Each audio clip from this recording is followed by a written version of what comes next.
Let's talk about blueberries, shall we? Specifically, antioxidant-rich foods like blueberries before we develop diseases like cancer, dementia, diabetes, heart disease, and other chronic disease. Consuming things like blueberries or strawberries, blackberries, walnuts, green leafy vegetables like kale or spinach can all contribute to antioxidants and our overall and general health.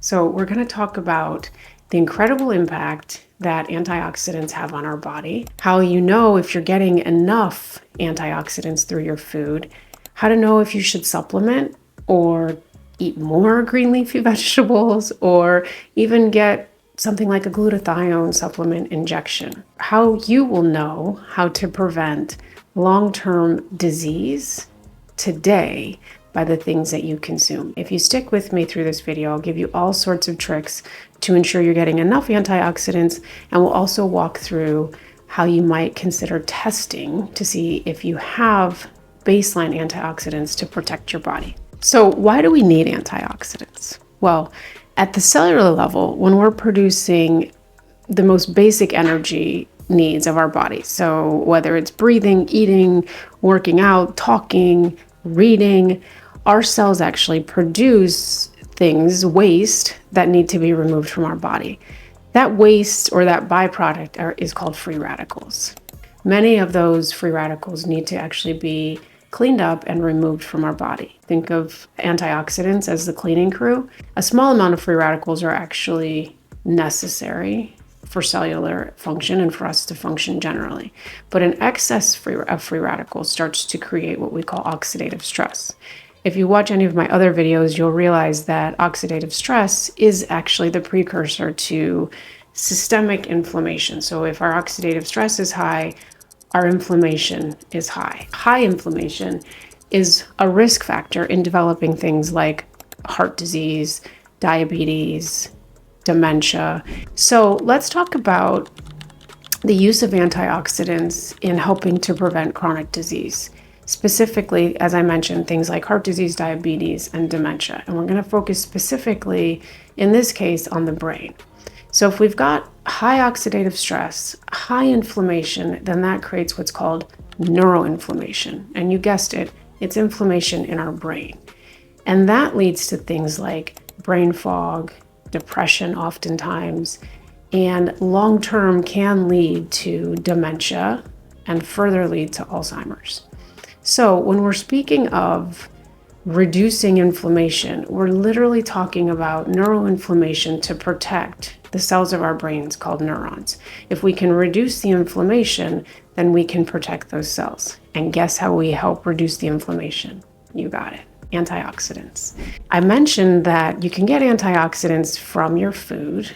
They're abundant in things like blueberries, strawberries, blackberries, leafy greens, walnuts, chia seeds. And we can also supplement antioxidants through things like glutathione. We can do that via injection or even IV. It doesn't work very well if you take it orally, but glutathione is the master antioxidant. We wonder why we age, why our skin shows age. It's a very similar phenomenon. We've got increased oxidative stress, we've got damage to our skin cells, and it comes out as wrinkles and aging, sometimes premature aging in our skin.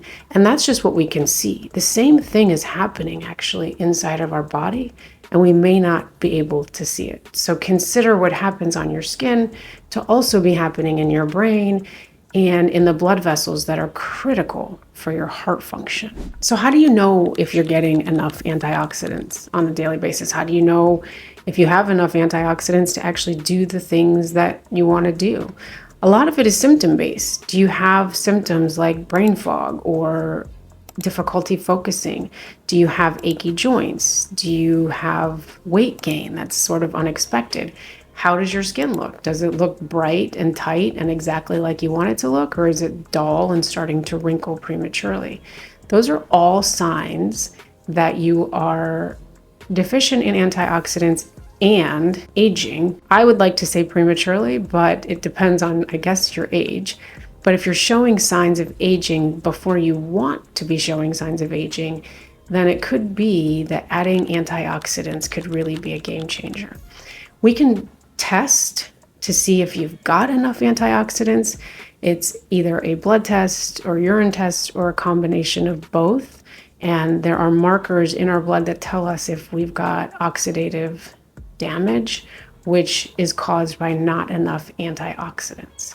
It's a really easy test to run, and we can create a very robust protocol, even if it's not with supplements, but more with diet and lifestyle improvements to change your antioxidant intake and your oxidative stress levels. Key antioxidants that your body needs to actually perform its duty as the cleanup crew and get rid of free radicals are things like vitamin C, vitamin E, which we naturally get through food. I mentioned previously glutathione, which is the master antioxidant. It's made up of amino acids, and our body can make it naturally if it has the correct amount of substrates. Glutathione is made of cysteine, glycine, and glutamic acid, the three of them. So if you've got enough amino acids, then your body will naturally produce glutathione. If you're lacking any one of those three amino acids, your body will struggle to produce glutathione. Another really amazing precursor to glutathione, one of my very favorites, is something called N-acetylcysteine. Like I mentioned, the components of glutathione are cysteine, glycine, and glutamic acid, and N-acetylcysteine has cysteine, and it is the direct precursor to glutathione.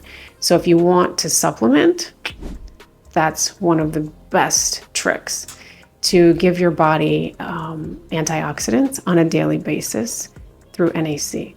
Another way to supplement is through either injectables or through IV therapy with glutathione if we find that you need support with glutathione. So, in closing, I would encourage you to eat an antioxidant-rich diet. Things like blueberries, blackberries, strawberries, we touched on those, walnuts, chia seeds, bright green and bright colored vegetables like red peppers, yellow peppers, kale, spinach.